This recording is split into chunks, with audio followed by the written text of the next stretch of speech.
En Cibaté existe un edificio que el Estado cerró, abandonó y prefirió olvidar.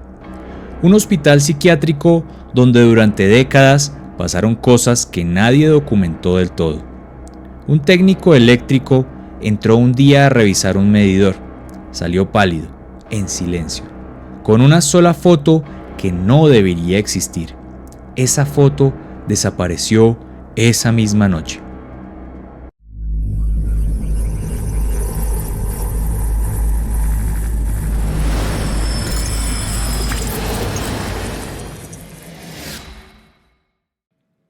A unos 40 kilómetros al sur de Bogotá, en el municipio de Cibaté, existe un predio que durante décadas fue conocido por los habitantes de la región con una mezcla de respeto y miedo.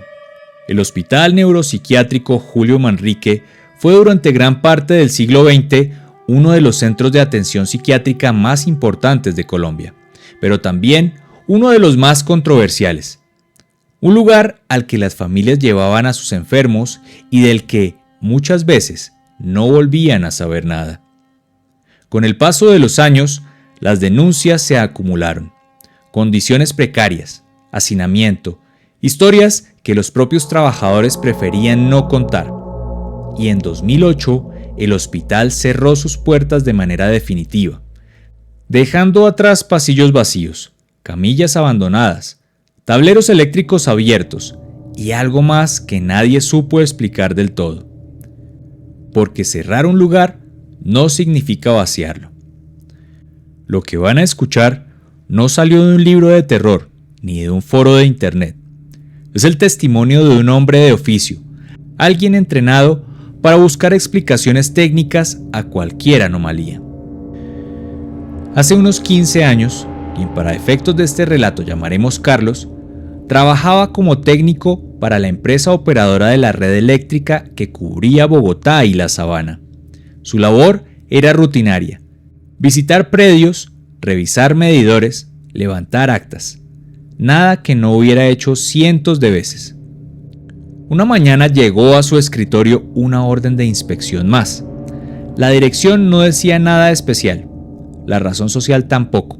Era simplemente otro punto en el mapa. Hasta que llegaron al lugar.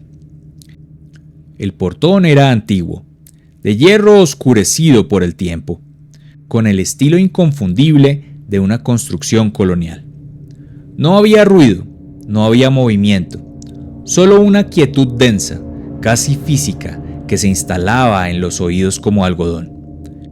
El pasto crecía sin control, trepando por los muros como si la naturaleza estuviera reclamando silenciosamente lo que era suyo.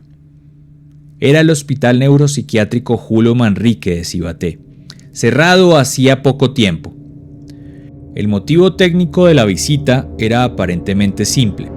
El medidor del predio no registraba consumo de energía. Lo más lógico, tratándose de un lugar abandonado, era que simplemente no hubiera nada conectado. Una firma en el acta y a casa. Pero nada de ese día iba a ser simple.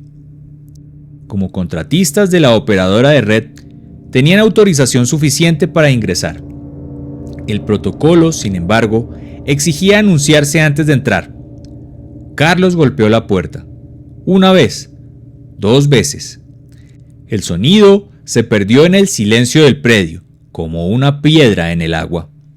Entonces apareció el vigilante. Era el único ser humano en ese lugar. Verificó credenciales con la calma mecánica de alguien que lleva demasiado tiempo solo. Confirmó la visita con la empresa de vigilancia y con la operadora de energía, y les explicó lo que ellos ya sabían. El predio estaba fuera de servicio. No había actividad, no había nadie. Carlos asintió. Conectaron el equipo patrón en paralelo al medidor. Ese instrumento de precisión milimétrica capaz de detectar cualquier consumo con un margen de error inferior al 0.2%. Un equipo que no miente. El equipo empezó a registrar consumo. Carlos miró la pantalla, luego miró al vigilante. ¿Hay algo conectado aquí? ¿Alguien usando energía en el lugar? No, señor, respondió el vigilante sin dudarlo. Aquí no hay nada, ni nadie. El protocolo era claro. Si el equipo registraba consumo, había que inspeccionar el interior del predio y determinar la fuente. No había opción de simplemente ignorarlo y firmar el acta. Carlos tomó su comunicador IDEN, ese dispositivo push-to-talk que usaban en la época, similar a un walkie-talkie, pero con alcance de larga distancia, y se preparó para entrar. Le preguntó al vigilante si lo acompañaría. El hombre lo miró, luego miró al interior del predio, luego volvió a mirarlo a él. «Yo no voy por allá», dijo con una calma que resultaba más perturbadora que cualquier grito.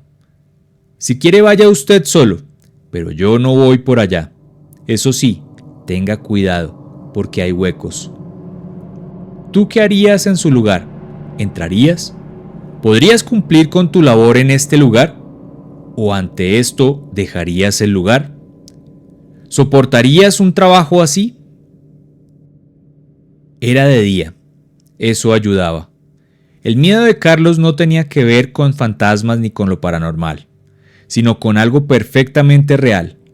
El pasto alto podía esconder ratas, serpientes, cualquier cosa que convirtiera una inspección rutinaria en una ida al médico. Entró despacio, con cuidado, con la intención de salir cuanto antes. Al fondo del predio se extendía un complejo más grande de lo que parecía desde la entrada. Había una ambulancia inmóvil, cubierta de maleza, camillas oxidadas, sillas apiladas, los enseres de un lugar que un día funcionó y que alguien, en algún momento, simplemente dejó de mantener sin molestarse demasiado en recoger. Carlos avanzaba documentando. Cada tanto levantaba la cámara y tomaba una foto para el acta. El silencio era total. Entonces vio el bombillo. Era una luminaria común, en uno de los salones interiores. Estaba encendida, aunque tenuemente, con esa luz vacilante y enfermiza de algo que recibe corriente de donde no debería recibirla. Mientras Carlos la observaba, la intensidad fue creciendo, despacio, como si algo en algún lugar estuviera aumentando el voltaje de forma deliberada. Tomó el comunicador. ¿Moviste algo? ¿Encendiste algún taco? La respuesta de su compañero llegó desde la portería. Negativo. Todo igual aquí. Pero, oye, ¿encendiste tú algún dispositivo? Estoy registrando picos de corriente muy altos. Yo no he encendido nada.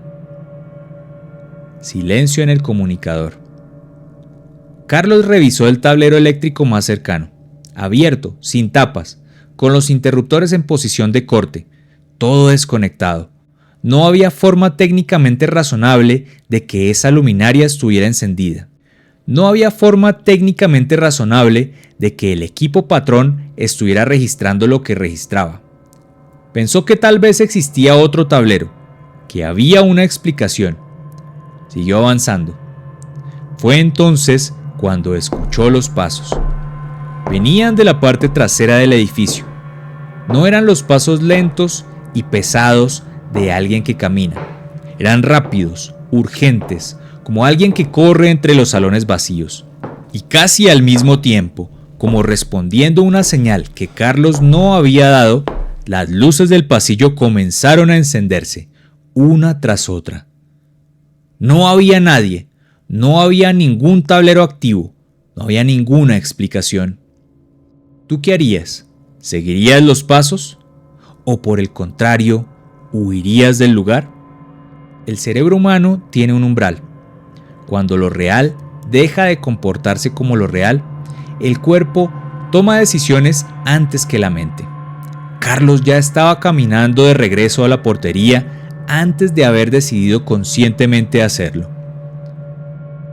¿Estás disfrutando de la narración? Suscríbete y sigamos explorando el misterio. Continuamos. El vigilante no se sorprendió cuando Carlos le contó lo que había visto y oído. Guardó silencio un momento, miró su mesa y con una naturalidad que lo decía todo, encendió una de las veladoras que tenía junto a su radio, al lado de las imágenes de santos y la pequeña estufa donde calentaba el café.